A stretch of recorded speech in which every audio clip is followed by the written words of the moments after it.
ഇപ്പം ഫിലിമിൽ ഒത്തിരി മാറ്റങ്ങളുണ്ട്. അപ്പോൾ ഒരു OTT ഒക്കെ മാറിയ സ്ഥിതിക്ക് how you pitch film commercial ആക്കാൻ വേണ്ടി? അല്ല, ഇപ്പൊ പിച്ചിങ് എന്ന് പറയുന്ന ഒരു സാധനം ഇല്ല. You show the film to them. ഓ, അത്രേ ഉള്ളൂ.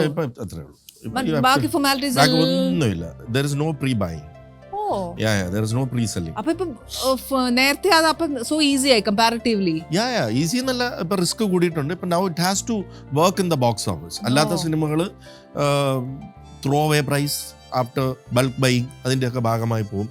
അതുകൊണ്ട് you have to show the film and എന്തെങ്കിലും റിസ്ക് എലമെന്റ് ചാനലിന്റെ ഭാഗത്തു നിന്ന് തോന്നിയാൽ അവർ ബോക്സ് ഓഫീസിൽ ഇറങ്ങട്ടെ എന്ന് പറയും. അങ്ങനെയാണ് ഇപ്പൊ there is no pre-sales happening.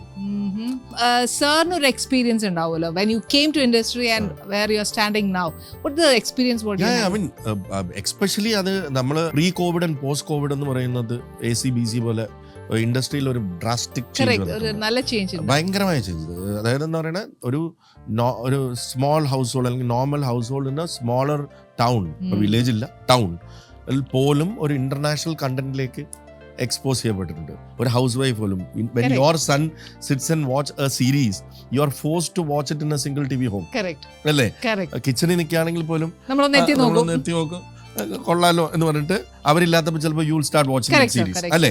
അങ്ങനെ ഇപ്പൊ കോവിഡ് സമയത്ത് because of the OTT growth of the OTT nowadays, even my mom can watch a series in Malayalam. അല്ലേ? അപ്പൊ ആ മലയാളത്തിൽ കാണുമ്പോ ആ ക്വാളിറ്റിയിലേക്കാണ് നമ്മൾ എക്സ്പോസ് ചെയ്യുന്നത് അല്ലേ? നമ്മൾ മോണിറ്റർ ചെയ്യാണ്. എന്റെ അമ്മ എന്താ പറയുന്നത്, എന്റെ സിസ്റ്റർ എന്താ പറയുന്നത്, എന്റെ മോൻ I hear that. അപ്പം ഒരു സീരീസ് കാണുമ്പോൾ ഞാൻ ഇതെങ്ങനെ ഉണ്ടാ എന്ന് ചോദിക്കും. ഇത് ഭയങ്കര രസമായി, ഈ ജോണർ ഇത് കണ്ട ഇങ്ങനെ ഒരു സാധനം എടുത്തൂടെ. അപ്പൊ അത് അവരുടെ തോട്ട് മാറുകയാണ്, അവർ ഇഷ്ടപ്പെടുന്ന ജോണേഴ്സ് മാറുകയാണ്. അപ്പൊ നമ്മൾ ഇനിയിപ്പോ നോർമൽ സാധനമായിട്ട് പോയി കഴിഞ്ഞാൽ ഒരു വർക്കാവില്ല. ഓടണം. അത് മാത്രമല്ല, ഇപ്പോഴത്തെ ജനറേഷൻ നെക്സ്റ്റ് എന്ന് പറയുന്ന അവർ സംസാരിക്കുന്ന ഭാഷ ഡിഫറെന്റ് ആണ്, അവർ യൂസ് ചെയ്യുന്ന ജാർഗൻസ് ഡിഫറെന്റ് ആണ്. നമുക്കൊന്നും ചില വേർഡുകൾ മനസ്സിലാവുകയില്ല. സ്കിബിഡി എന്ന് പറഞ്ഞാൽ എന്താണെന്ന് അറിയൂ? ഇല്ല, ഞാൻ അപ്പൊ എന്നോട് പറഞ്ഞ ആളോട് ഞാൻ കബഡി കേട്ടിട്ടുണ്ട്, സ്കിബിഡി ഞാൻ അതെ. അപ്പം ഈ പടക്കളം എന്ന് പറഞ്ഞ സിനിമ ഒരു യങ് ടീമാണ് ചെയ്തത്. ഈ സ്ക്രിപ്റ്റ് വന്നപ്പോൾ ഇങ്ങനെ പല പല ജാർഗൻസ് ഉണ്ടായിരുന്നു. ഞാൻ മോനോട് ചോദിച്ചത് മനസ്സിലാക്കും. ഓക്കെ, നമ്മള് ഇത് മനസ്സിലാക്കണം, ഇവർ ഇഷ്ടപ്പെടുന്ന ജാർഗൻസ് മനസ്സിലാക്കണം, ഇവരിഷ്ടപ്പെടുന്ന ഇവരുടെ കോമഡി എന്താണെന്ന്, ഇവർ ഏത് ടൈപ്പ് കോമഡി എന്താണെന്ന് മനസ്സിലാക്കണം. ഇപ്പൊ ആട്, ഞങ്ങൾ ഇത് ഒരുപാട് ഡിബേറ്റ് ചെയ്തതാണ്.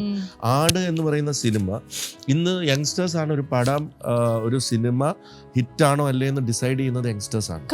അപ്പൊ ഞങ്ങള് ആട് 2 ജോണർ ഷിഫ്റ്റ് നടത്താനുള്ള റീസൺ തന്നെയാണ്. നമ്മളിത് ഒരുപാട് ഡിബേറ്റ്. ഇപ്പം ആട് 2 പോലെ തന്നെ ആട് 3 ഇറക്കിയിരുന്നെങ്കിൽ നമുക്ക് വേണമെങ്കിൽ ഇപ്പം ഡിബേറ്റ് ചെയ്യാം. ചിലവർ പറയും നമ്മൾ ആട് 2 ഒരുപാട് ചിരിച്ചു, പക്ഷെ ആട് 3 വരുമ്പോൾ ഞങ്ങൾക്ക് വർക്കായില്ല. സത്യമായിരിക്കും. കാരണം നമ്മൾ അത് ഞങ്ങൾ എക്സ്പെക്ട് ചെയ്തതാണ്. കാരണം അതുപോലെ ആയിരുന്നു എടുത്തിരുന്നെങ്കിൽ യങ്സ്റ്റേഴ്സ് ചളി എന്ന് പറഞ്ഞാൽ തള്ളിയനെ. അന്ന് ആട് 1 ഇറങ്ങിയപ്പോൾ 5 വയസ്സുണ്ടായിരുന്ന കുട്ടിക്ക് 15 വയസ്സാണ്. അന്ന് 10 വയസ്സുണ്ടായിരുന്ന കുട്ടിക്ക് 20 വയസ്സ്. അപ്പൊ അവര് നാളെ അവരാണ് നമ്മൾ അവരുടെ കൂടെ ഗ്രോ ചെയ്യണം, അവരുടെ ജോണറിലേക്ക്. അപ്പം ഞങ്ങൾക്ക് ആ ജോണർ ഷിഫ്റ്റ് എസ്റ്റാബ്ലിഷ് ചെയ്യേണ്ടതായിട്ടുണ്ടായിരുന്നു. അവിടെയാണ് ഈ ലെങ്ത് എടുക്കുന്നതും, അവിടെയാണ് നമ്മൾ ഓരോ കാര്യങ്ങൾ എസ്റ്റാബ്ലിഷ്. അത് റിസ്ക് എലമെന്റ് ആയിരുന്നു. പക്ഷെ ഇപ്പം ഞങ്ങൾ അതിന്ന് ഇനി അങ്ങോട്ട് വരാൻ പോകുന്ന 4 ഞങ്ങൾ സേഫ് ആണ്. കാരണം അവർക്ക് വേണ്ട ഹ്യൂമറുകൾ, അതായത് നമ്മൾ ടൈം ട്രാവൽ നടത്തി. അതായത് ഒരു മുഴം മുന്നേ നമ്മൾ ടൈം ട്രാവൽ നടത്തി. ഇനി വരാൻ പോകുന്നത് വേറെ ഐറ്റംസ് ആണ്. അപ്പോ അതിന്റെ ഒരു തുടക്കം മാത്രമായിരുന്നു ഇത്. ഇവിടെ നമ്മളത് സർവൈവ് ചെയ്തു. ഇനി നമുക്ക് അവരുടെ ജോണിലേക്ക് നമ്മൾ കയറി. ഇനി ഞങ്ങൾ കാണിച്ചു തരാം. അതാണ്. അപ്പം അങ്ങനെ നമ്മൾ അഡാപ്റ്റ് ചെയ്ത് പോവുക എന്നുള്ളതാണ്.